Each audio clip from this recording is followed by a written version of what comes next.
Chapter 2.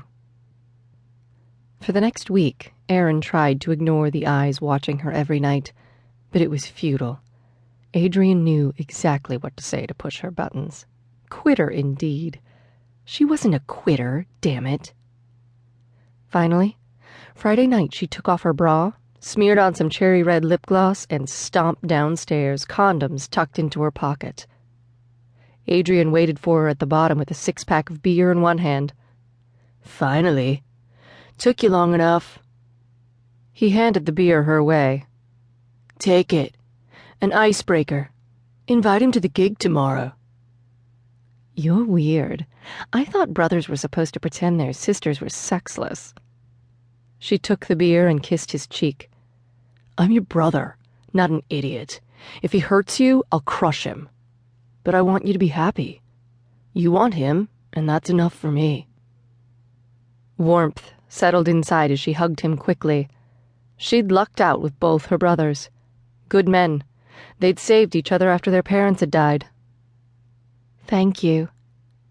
"Go on now. Let's not spoil this by making me think about any details." Adrian winked, and she left. Erin slid into her stage persona, pulled it on like a costume, and felt the confidence roar through her as she sauntered over to Todd's front door and knocked. He opened up and started a moment before catching himself, but not fast enough that she didn't catch the perusal from toes to eyes. She gestured toward him with the beer. "So you know what? I'm thinking we live next door, and other than the few times we've spoken here and there around the neighborhood, we've never shared a beer and hung out." He opened his mouth to speak and settled for nodding. "Ha!" "Are you alone, Officer Keenan?" He nodded, and she pushed past him into his apartment. Clearly, one of them had to make the first move, or she'd be at the front door forever. In the middle of his living room, she turned to face him as he closed the door. "Want a beer? I brought a few." "Make yourself at home." His lips twisted in a sarcastic smile, and she liked it. He had spirit. She put the beer on the table and bent at the waist to untie her boots before taking them off. "I wish we had hardwood floors." She sashayed past him and put her boots next to his at the front door. Instead of moving back into the living room, she leaned against the wall in the entry hall where he stood. "Why are you here?" he asked. Not hostile, wary, curious. "I'm a very blunt woman." Her reply was a challenge, and he barked a quick laugh, deep and husky. "Lord." "I've noticed." "I know. Every night when I get home from work. Take that." The air thickened with tension as they took each other in. He wore a cotton t-shirt.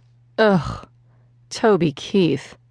Still, her revulsion tempered as she meandered south and saw the taper of a slim waist and thick thighs covered in worn denim. Dirty denim. She'd always thought the term was stupid until she looked at the nearly threadbare spot over his fly and never felt dirtier. His cock strained at the material, and it was her he stood at attention for. A particularly vivid impulse to drop to her knees and suck him off right then and there sped her pulse. "So?" His voice brought her back, her gaze moving to his face. That sexy evening stubble gleamed in the low light from the lamp in the other room.